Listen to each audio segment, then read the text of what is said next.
ইতিহাস পাঠ ইউটিউব চ্যানেলে তোমাদের সবাইকে স্বাগত।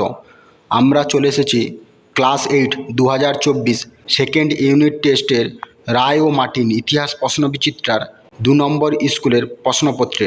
একের দাগের 1, 1857 বিদ্রোহ থেকে ব্রিটিশ শাসনকে রক্ষা করেছিল, এটি হবে অপশান সি টেলিগ্রাফ ব্যবস্থা। 2 দাগে চিরস্থায়ী বন্দোবস্ত চালু করেন, এটি হবে অপশান বি লর্ড কর্নওয়ালিস।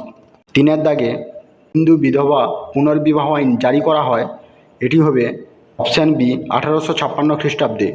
4 দাগে ভারতীয় ওয়াহাবি আন্দোলন পরিচালনা করেন, এটি হবে option C sir Syed Ahmad.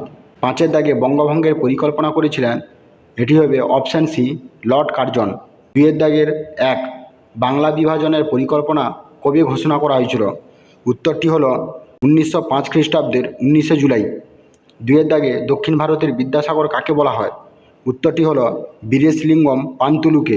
3 দাগে ঠিক না ভুল লেখো, দিগদর্শন বাংলা ভাষায় প্রকাশিত প্রথম সাপ্তাহিক পত্রিকা, এটি ভুল। 4 দাগে বেমানান শব্দটি খুঁজে বের করো, এটি হবে তিতুমির। 5 দাগের শূন্যস্থান পূরণ করো। টিন্যান্সি অ্যাক্ট চালু হয়েছিল ড্যাশ খ্রিস্টাব্দে, এটি হবে 1885 খ্রিস্টাব্দে।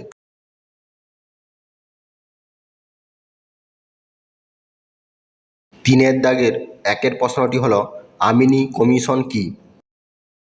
উত্তরটি হলো 1772 খ্রিস্টাব্দে প্রবর্তিত পাঁচশালা বন্দোবস্তের ব্যর্থতার পর 1776 খ্রিস্টাব্দে লর্ড ওয়ারেন হেস্টিংস বাংলার ভূমি বন্দোবস্ত ও ভূমি রাজস্ব সম্পর্কে বিস্তারিত অনুসন্ধানের উদ্দেশ্যে একটি কমিশন গঠন করেন। এই কমিশন আমিনি কমিশন নামে পরিচিত। এই প্রশ্নটি তোমরা ভালোভাবে দেখে নেবে। 3 দাগের 2 প্রশ্নটি হলো অর্থনৈতিক জাতীয়তাবাদ সমর্থনকারী 2 জন ব্যক্তির নাম লেখো। উত্তরটি হলো অর্থনৈতিক জাতীয়তাবাদ সমর্থনকারী 2 জন ব্যক্তি হলেন দাদাভাই নৌরজি, মহাদেব গোবিন্দ রানাডে। এই প্রশ্নটি তোমরা ভালোভাবে দেখে নেবে। 3 দাগের 3 প্রশ্নটি হলো আলিগড় অ্যাংলো ওরিয়েন্টাল কলেজ কে কবে প্রতিষ্ঠা করেন? উত্তরটি হলো Aligarh Anglo Oriental College Sir Syed Ahmad Khan 1875 খ্রিস্টাব্দে প্রতিষ্ঠা করেন। এই প্রশ্নটি তোমরা ভালোভাবে দেখে নেবে।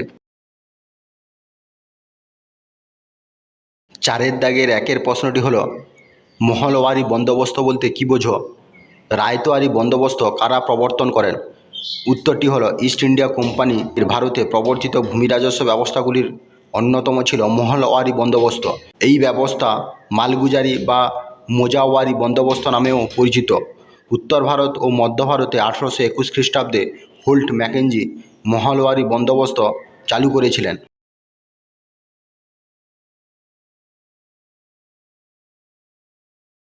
4 দাগের 1 যে পাঠ প্রশ্নটি ছিল রায়তোয়ারি বন্দোবস্ত কারা প্রবর্তন করেন? উত্তরটি হলো ইস্ট ইন্ডিয়া কোম্পানির আমলে ভারতে প্রবর্তিত ভূমি রাজস্ব ব্যবস্থাগুলির মধ্যে অন্যতম ছিল রায়তোয়ারি বন্দোবস্ত। মাদ্রাজ প্রেসিডেন্সি ও বোম্বাই প্রেসিডেন্সিতে 1820 খ্রিস্টাব্দে থমাস মানরো এবং আলেকজান্ডার রিড রায়তোয়ারি ব্যবস্থা চালু করেছিলেন। এই প্রশ্নটি তোমরা ভালোভাবে দেখে নেবে। 4 দাগের 2 প্রশ্নটি হলো নব্যবঙ্গ বা ইয়ং বেঙ্গল কাদের বলা হয়? এরা কোন কোন প্রথার বিরোধিতা করেছিলেন? উত্তরটি হলো Anglo Indian Henry Louis Vivian Derozio ছিলেন কলকাতার হিন্দু কলেজের তরুণ শিক্ষক। যুক্তিবাদী এই শিক্ষকের অনুগামী ছাত্রদের নব্যবঙ্গ বা ইয়ং বেঙ্গল বলা হয়। ইয়ং বেঙ্গল গোষ্ঠী বাল্যবিবাহ, বহুবিবাহ, জাতপাত প্রভৃতি সামাজিক কুপ্রথার বিরুদ্ধে সোচ্চার হয়েছিলেন। এই প্রশ্নটি তোমরা ভালোভাবে দেখে নেবে।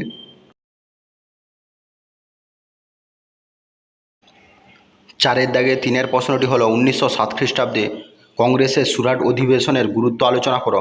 উত্তরটি হলো জাতীয় কংগ্রেস প্রতিষ্ঠার পর প্রতি বছর ভারতের কোনো একটি শহরে বার্ষিক অধিবেশন আহ্বান করা হতো। এর মধ্যে 1907 খ্রিস্টাব্দের কংগ্রেসের সুরাট অধিবেশনটি বিশেষ গুরুত্বপূর্ণ ছিল। এর গুরুত্বগুলি হলো 1 নম্বর, এই অধিবেশনে কংগ্রেস দলে ভাঙন ঘটে। 2 নম্বর, কংগ্রেসের মধ্যে নরমপন্থী ও চরমপন্থী নামে 2টি গোষ্ঠীর জন্ম হয়। 3 নম্বর, কংগ্রেস দুর্বল হয়ে পড়ে এবং বেশ কিছুকাল জাতীয় কর্মসূচি গ্রহণ বা ব্রিটিশ বিরোধিতায় অক্ষম হয়ে পড়ে। 4 নম্বর, চরমপন্থীরা স্বরাজের আদর্শ তুলে ধরে সমসাময়িক জাতীয় রাজনীতিতে জনপ্রিয় হয়ে ওঠে। এই প্রশ্নটি তোমরা ভালোভাবে দেখে নেবে। 5 দাগের 1 প্রশ্নটি হলো ইলবার্ট বিল সম্পর্কে লেখো। উত্তরটি হলো 1883 খ্রিস্টাব্দে বড়লাট লর্ড রিপনের আইন সচিব ইলবার্ট বিচার ব্যবস্থায় ইউরোপীয়দের বিচার সংক্রান্ত বিশেষ সুবিধা প্রত্যাহার করে একটি বিল বা আইনের খসড়া রচনা করেন। এটি ইলবার্ট বিল নামে পরিচিত।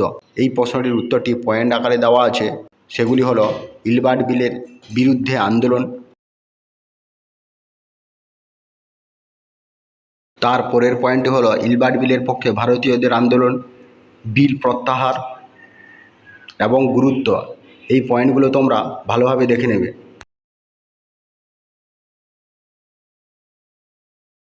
5-এর দাগের 2-এর প্রশ্নটি হলো মুন্ডা বিদ্রোহ সম্পর্কে আলোচনা করো।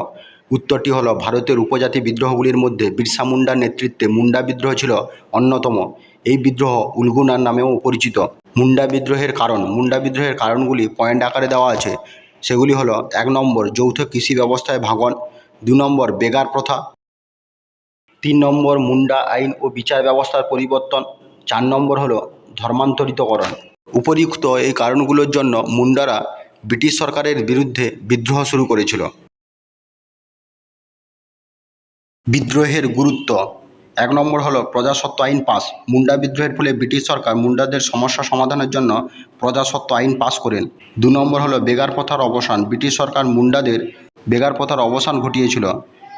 মুন্ডা বিদ্রোহের কারণ এবং তার গুরুত্ব তোমরা ভালোভাবে দেখে নেবে।